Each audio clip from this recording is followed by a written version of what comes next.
Hello friends, masi se koi gi Monsang naga Baptist Churches Association gi Advent Christmas Korobung Chandel ji koi chakadore function attend tongna na ba gi cousin brother Mr. Behalenga. Hello Etore. Hello.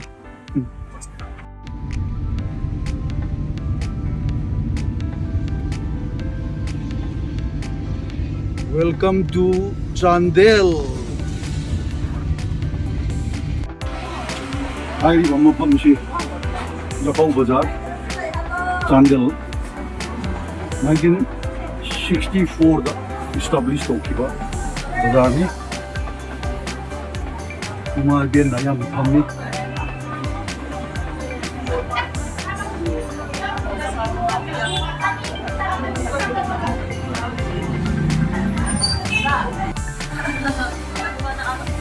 Zarmuni, the Pangmashi, Amoya Kamba, Isha Kamba, Turenina Kamba, Udugashina, Lamo Akamba, Hanging a Shiaiba, Lamok Kayagino Duna, Chatretki, Shonshu, Hangi Pangi, Pan Pangi.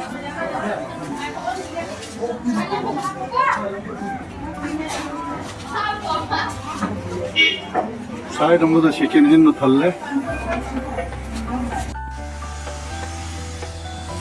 The Popazargi area to need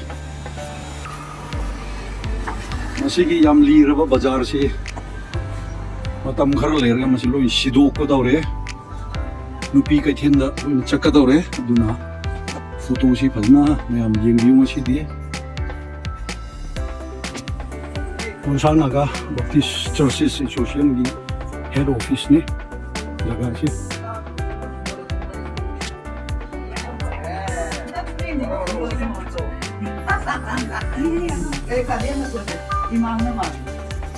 Hello.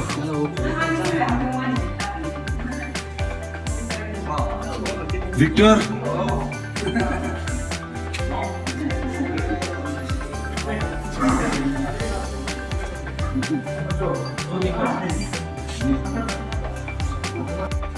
Chandel, the lane of evergreen pine and Kangnaba.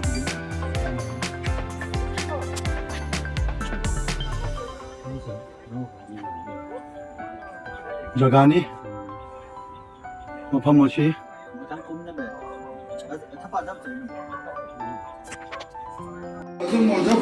Jose, I know owner is Mr. Moses, former executive secretary ni Manak Pamsina KH Mobar Singh, Koigi MNBCA gi president ni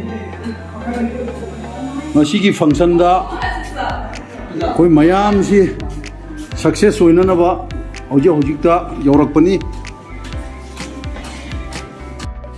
Hojik aino unari ba si Reverend Alani Songshir, executive secretary MANIPUR Monsang naga Baptist Churches Association gi executive secretary ni. Hello. Hi.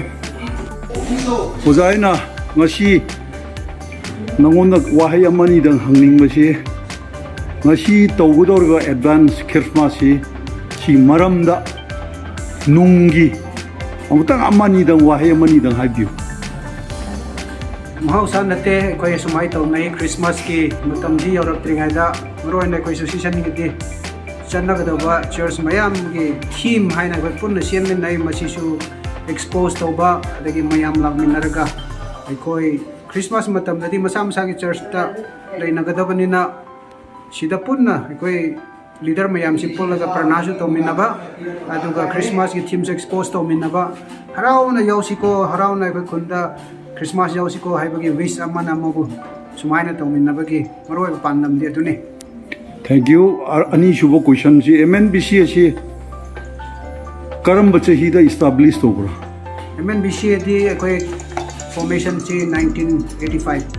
85 ta yam ware aduga ojana kaya suba executive secretary na hoje oibirisi hꯧꯖꯤꯛ executive secretary ꯑꯣꯏꯕꯤꯔꯤꯕꯁꯤ ꯑꯩꯅ ꯃꯔꯤ ꯁꯨꯕ executive secretary ꯅꯤ yam nungare aduga koi church asida hoje church kaya lege kari lege Monsang church mari manga lei fellowship ama lei thank you ngasi oina di program si makha tabo program yengri phawdi mayam ngai minasi only women pastor MNBCA ki Japau Bazar Baptist Monsang Baptist Church ki Changning Lai Thesong Mr. Dilbert former pastor Imphal Fellowship Monsang Fellowship Imphal housing na coordinator mission department thank you MNBCA ki vice president NG Bol Mantri hello hi yam nungare ngasi unamsi ngasi unamsi oh yes Jennifer women secretary Monsang Naga Baptist Churches Association hi thank you Mr. Victor accountant MNBCA hello Bosam Gurra pastor Monsang Fellowship Imphal thank you NG Bengam Singh assistant pastor Haibung Lok Baptist Church Changni Mr. Belender Khartu assistant pastor Viva Changni Baptist Church thank you we Monsang ki senior YouTuber Mr. Shomi Wanglar hello hi Bayam thank you good to see you hello koi ki youth secretary ni Mr. Char Singh nandu wana sigi bahmon hai ngasi gi bamon mayam ni tawrisi oksa ne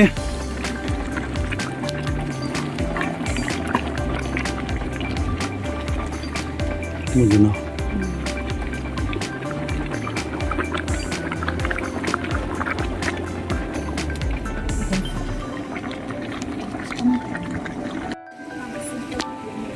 samna thongmani sina oksa siju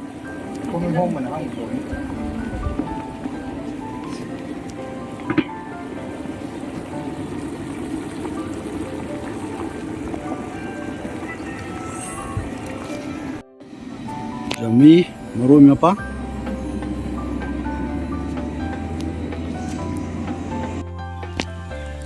machina sagem thong bai baduni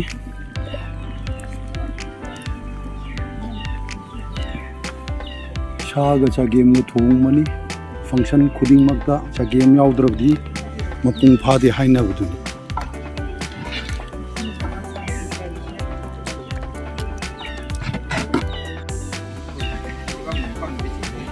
masina kangshui ni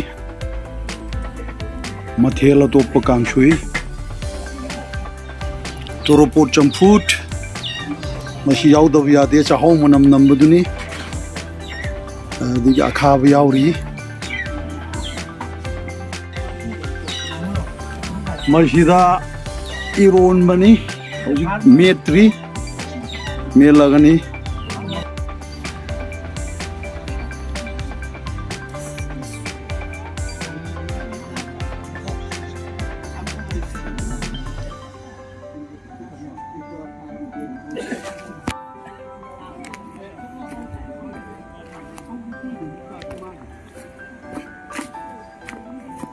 Yongchak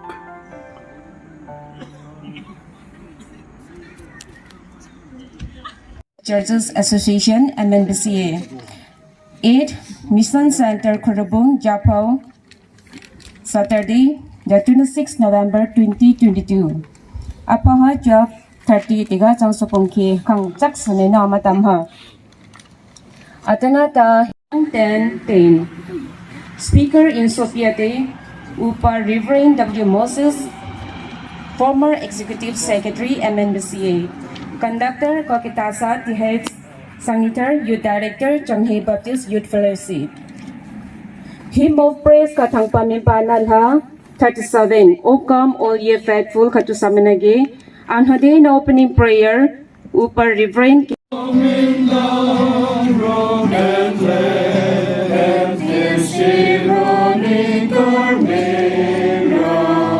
Zero, puting na izar,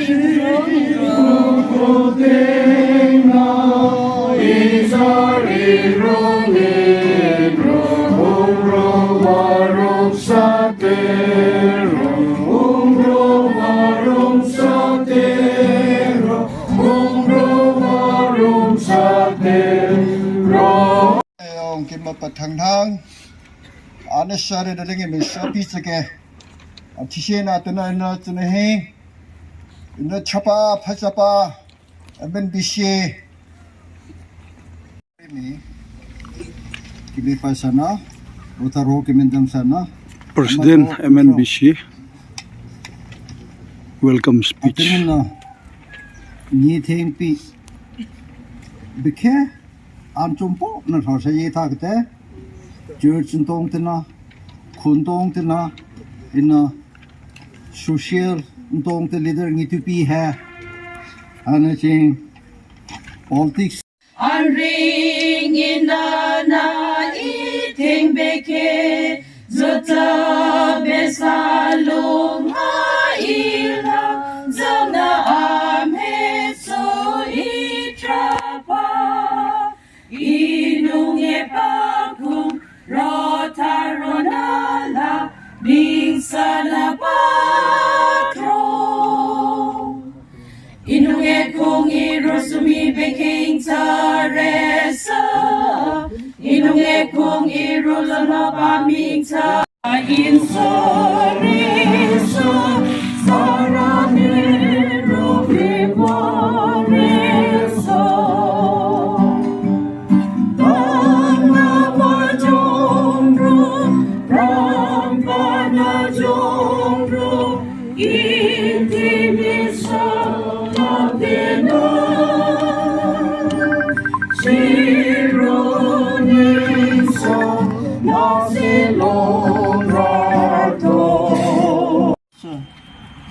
Anasar dukum tupi cipiye humje anhame anasari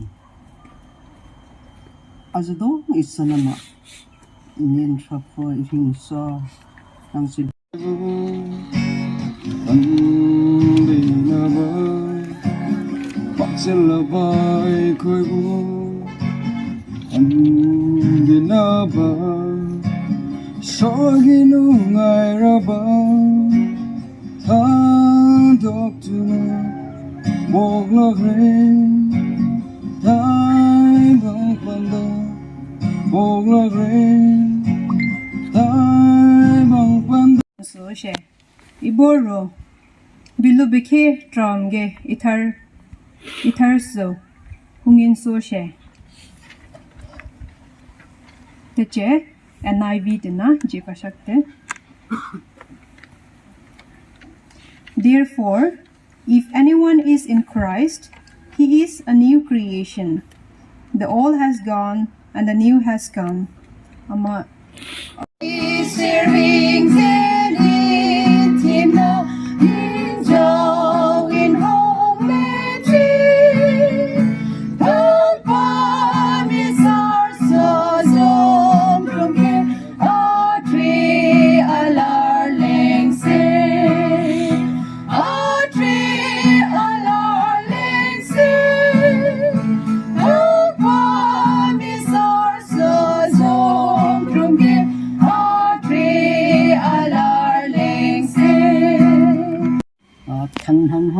Sorry, Pana, Changicho, in the special way, the special occasion, Kina, in Reverend Moses, Sonitarajina, former Executive Secretary, MNBCA, as Tanghanging, as in to be, I Mananasi, think Apawapo, Apawapo, Chancha, Mayam the Pibiri, Anong to sure, in 60 to T Basonic, I mean, Chancha, and Mirino, no, and that they might have it more abandoned at the as a tunnel. Lulapam, Kongi Zongi, punsa ningno ha changcha thirong nang tina buting ithegi tega ini mangi tega ibero tega changcha ko ningno ha amatina restore tunar tumnaga atega sungal langki Lord, do not remove the joy of salvation from hapan izung ha zung ke nangin hing na hakitsang bod jupi hibe ha nangin ihang na ba nangin ipun sa na hi fullness of life ta ha jing suga hapan mi ha peace ma min ba joy ta ma min ba ani chi love ta ma min ba ina ipun sa amtan che Jesus Christan kiatega the peace which I give to you is not be able to give by this world atega ropa min pi pichi kung nang hing na kipi so disam ha ropa min pi chi ma Advent Christmas theme na hangi chung thangnang tong ina bekhe nilopi in Anjafaru Reverend W. Moses, former Executive Secretary, Amajit Sunhimpa, Rotharona, Ukejike, Kimindang Sana, Amada Naching, Auta Namauti Hangnor Pirisa, Aching Konsing Minke Hange, Maugumo Longhamo Mimang Chitinke Pegama, Wilhelm Sakte. Most welcome. City Baptist Church na Yong Beke.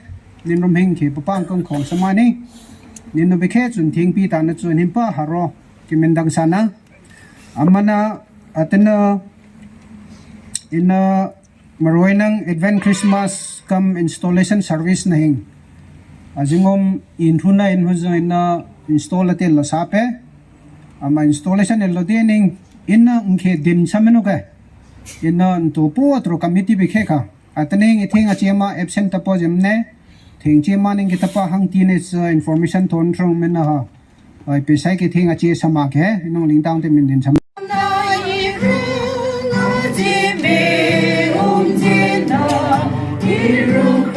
aroi baisai ni masina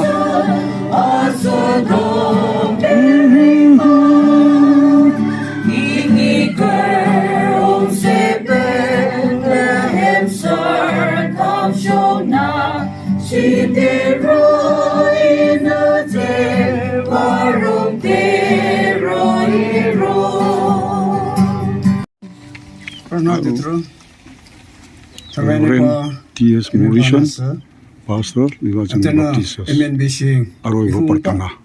Etapa nong illa ke chiru tungna kinu thar hone atana kenla ke nong hing na thangna la himpa lung risai pathang ha atana nong hiwe shongne ithe mi apum nang dalina nang naning sa nang atana bor ola lo ming itung soras G. Khartu, Pastor, Liwa Sarai, Baptist Church, W. Molali, Pastor, Haibung Lok Baptist Church, Reverend T.S. Mauritian, Pastor Liwa Changning Baptist Church,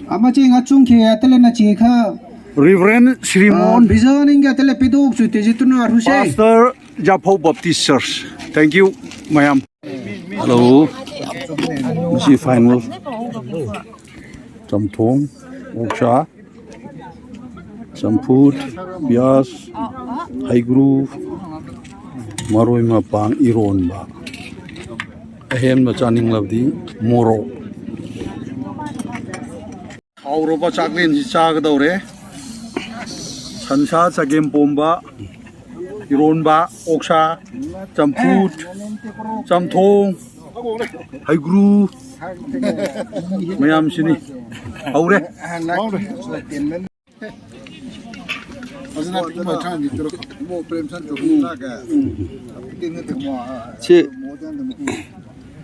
Why how this game Sini?